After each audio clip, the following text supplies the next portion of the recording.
Frères et sœurs, bonjour. Ici, c'est votre frère, l'évangéliste Etienne Demba Arsène Afoufou. Me voici de nouveau devant vous pour vous exposer la parole du Seigneur dans l'évangile de Jean au chapitre 9. Jésus vit en passant un homme aveugle de naissance. Ses disciples lui firent cette question. Rabbi, qui signifie maître, qui a péché, cet homme ou ses parents, pour qu'il soit né aveugle? Jésus répondit, ce n'est pas que lui ou ses parents aient péché, mais c'est afin que les œuvres de Dieu soient manifestées en lui. Qu'est-ce que cela veut dire? Cela veut dire que cet homme était né aveugle par la volonté de Dieu afin de montrer sa puissance en lui. Il faut que je fasse, tandis qu'il est jour, les œuvres de celui qui m'a envoyé. La nuit vient où personne ne peut travailler.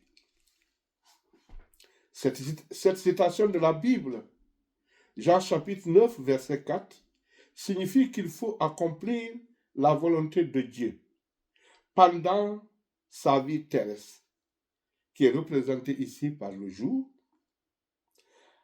avant que la mort ou la fin des temps, représentée ici par la nuit, ne rende toute action impossible. C'est un appel à l'action immédiate, à la diligence et à la responsabilité. Pendant que je suis dans le monde, je suis la lumière du monde. Cette phrase tirée de l'Évangile selon Jean, chapitre 9, verset 5, signifie que Jésus se présente comme la source de vérité, de vie et de révélation divine, éclairant l'humanité, dissipant les ténèbres spirituelles par sa présence et ses enseignements. Elle souligne son rôle d'orientation et de guide spirituel. Après avoir dit cela, il cracha à terre et fit de la boue avec sa salive. Puis, il appliqua cette boue sur les yeux de l'aveugle et lui dit, « Va et lave-toi au réservoir de Siloé. » Il y alla, se lava et s'en retourna voyant clair. Ses voisins et ceux qui auparavant l'avaient connu comme un mendiant disaient, « N'est-ce pas là celui qui se tenait assis et qui mendiait? » Les uns disaient, « C'est lui. » D'autres disaient, « Non, mais il lui ressemble. » Et lui-même disait, « C'est moi. » Il lui dit donc, « Comment tes yeux ont-ils été ouverts? » Il répondit, « L'homme qu'on appelle Jésus a fait de la boue, a oué mes yeux, et m'a dit, va au réservoir de Siloé et lave-toi. J'y suis allé, je me suis lavé et j'ai recouvré la vue. » Il lui dit, « Où est cet homme? » Il répondit, « Je ne sais. » Ils menèrent vers les pharisiens celui qui avait été aveugle. Or, c'était un jour de sabbat que Jésus avait fait de la boue et lui avait ouvert les yeux. De nouveau, les pharisiens aussi lui demandèrent comment il avait recouvré la vue. Et il leur dit, il a appliqué de la boue sur mes yeux, je me suis lavé et je vois.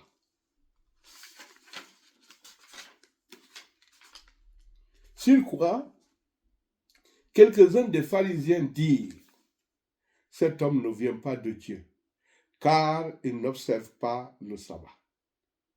D'autres dirent, comment un homme pécheur peut-il faire de tels miracles? Et il y eut division parmi eux. Ils dirent encore à l'aveugle, toi, que dis-tu de lui, sur ce qu'il t'a ouvert les yeux? Il répondit, c'est un prophète. Les Juifs ne crurent point qu'il eût été aveugle et qu'il eût recouvré la vie jusqu'à ce qu'ils eussent fait venir ses parents. Et ils interrogèrent, disant, est-ce là votre fils que vous dites être né aveugle? Comment donc voit-il maintenant? Ses parents répondirent, nous savons que c'est notre fils et qu'il est né aveugle. Mais comment il voit maintenant ou qu'il lui a ouvert les yeux, c'est ce que nous ne savons. Interrogez-le lui-même, il a de l'âge. Il parlera de ce qui le concerne.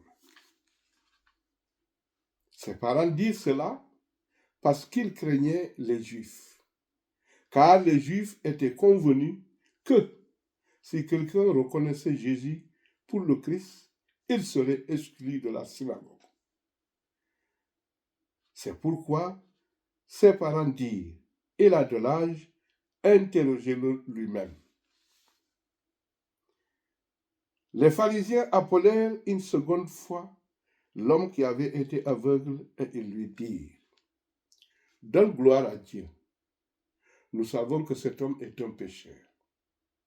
Il répondit, s'il est un pécheur, je ne sais. Je sais une chose, c'est que j'étais aveugle et que maintenant je vois. Ils lui dirent, que t'a-t-il fait? Comment t'a-t-il ouvert les yeux? Il leur répondit, je vous l'ai déjà dit et vous n'avez pas écouté. Pourquoi voulez-vous l'entendre encore? Voulez-vous aussi devenir ses disciples? Ils l'injurièrent et dirent, c'est toi qui es son disciple. Nous sommes disciples de Moïse. Nous savons que Dieu a parlé à Moïse, mais celui-ci, nous ne savons d'où il est. Cet homme leur répondit, il est étonnant que vous ne sachiez d'où il est. Cependant, il m'a ouvert les yeux. Nous savons que Dieu n'exauce point les pécheurs. Mais si quelqu'un l'honore et fait sa volonté, c'est celui-là qu'il exauce. Jamais on n'a entendu dire que quelqu'un ait ouvert les yeux d'un aveugle né. Si cet homme ne venait pas de Dieu, il ne pourrait rien faire. Il lui répondit, tu es né tout entier dans le péché, et tu nous enseignes.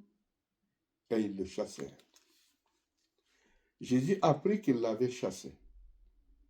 Et l'ayant rencontré, il lui dit, crois-tu au Fils de Dieu? Il répondit, et qui est-il, Seigneur, afin que je croie en lui? Tu l'as vu, lui dit Jésus, et celui qui te parle, c'est lui. Et il dit, je crois, Seigneur. Et il se prosterna devant lui. Puis Jésus dit, je suis venu dans ce monde pour un jugement, pour que ceux qui ne voient point voient, et que ceux qui voient deviennent aveugles.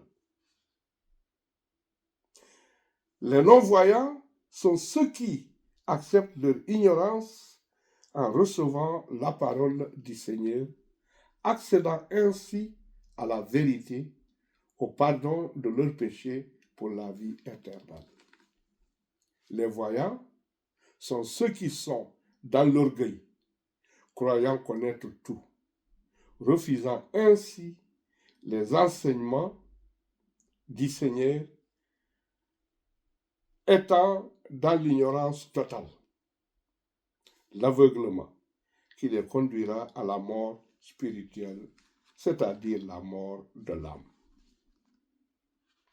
Quelques pharisiens qui étaient avec lui, ayant entendu ces paroles, lui dirent, nous aussi sommes-nous aveugles? Ce paragraphe indique l'arrogance, l'orgueil des pharisiens, qui croyaient savoir tout, ne recevant pas ainsi les enseignements du Seigneur pour le pardon de leurs péchés.